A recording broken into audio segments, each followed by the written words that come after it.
Well, Credit Suisse is forecasting that inflation will collapse over the next 12 to 18 months.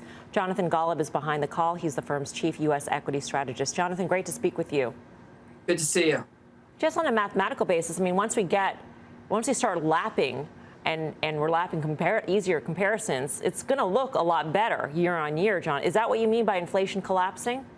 Well, it's even more than that. If you look at like the TIPS break-evens, they're predicting that we have sub 2% CPI at this time next year. Economists are forecasting something that's more like 2.25 by the end of next year. And why? And this isn't a Credit Suisse call. This is actually what's being priced into the market broadly. And if you look at it in pieces, because calculating CPI is a mechanical exercise, goods prices.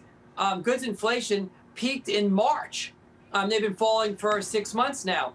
Oil prices, I mean, every one of us sees when we go to, the gas station that the price of gasoline is down and oil is down, and we see it even with food. So, it really is showing up in the data already, and that's a really big potential positive. Jonathan, it's Tim. So getting back to calculations and data, and we just messed around for 3 seconds about the S&P and what multiple it trades at. But you don't need to tell me necessarily the multiple, but should the S&P be trading above or in line or lower than its historical average in this environment? And I'm kind of pinning you in, but I'm just curious because rates are now, we talk about the short end of the curve. We're going to be over 4% on Fed funds, I believe, at some point where we haven't been in forever. So the calculation of rates in your model, the analyst's model, not necessarily yours. Talk to us about where we should be relative to history. Yeah, you're raising a great point. The whole issue on valuations is really about the discount rate. And it's not what Fed funds are, what a 10-year bond yield is, but what is the cost of corporate borrowing. And even though rates are up a lot, the cost of corporate borrowing is still, pretty reasonable. And there's really two parts of that. I mean, the first thing is that the underlying 10-year bond yield, I mean, it's up a ton, in the last, 6 months to a year. But if you compare this to the last 30 or 40 years, I mean, you're looking at historical valuations. I mean, when you started out in the business, where was a 10-year bond? 8% or something like that? Yeah. We don't even remember interest rates like that. So I think that the valuations on the market are at, somewhere between fair and inexpensive right now, meaning that there's more upside from PE multiples. Hey, Jonathan, it's Courtney here, and just, thanks for joining us. Actually, I really like to see your optimism here when it comes to CPI coming down, but I am curious. So we're seeing data showing that inflation's coming down. I do agree with that, but at a certain point in time, I think there needs to be more data for the Fed to really start to back away from what they're doing. So what is the catalyst going to be, or how much data do we really need to see before they're able to get there? Yeah, I mean, that's one of the real challenges. I think this is the greatest divide between forecasted inflation 1 year in the future and current inflation. We're even with the CPI report coming out tomorrow, expectations are it's more than 8%.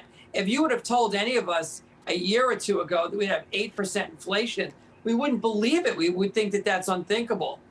So the Fed is not going to simply look at forecasted inflation and say, oh, I'm done. And so they're going to need to see confirmation. But the market believes that come the first quarter, if we continue to go on this glide path where things renormalize, that they're going to start to either pause or signal that they might pause. And if they do that, the stock market wants to move ahead of it. The stock market's really going to take off. Jonathan, great to get your thoughts. Thanks for joining us. My pleasure. Jonathan Golub of Credit Suisse.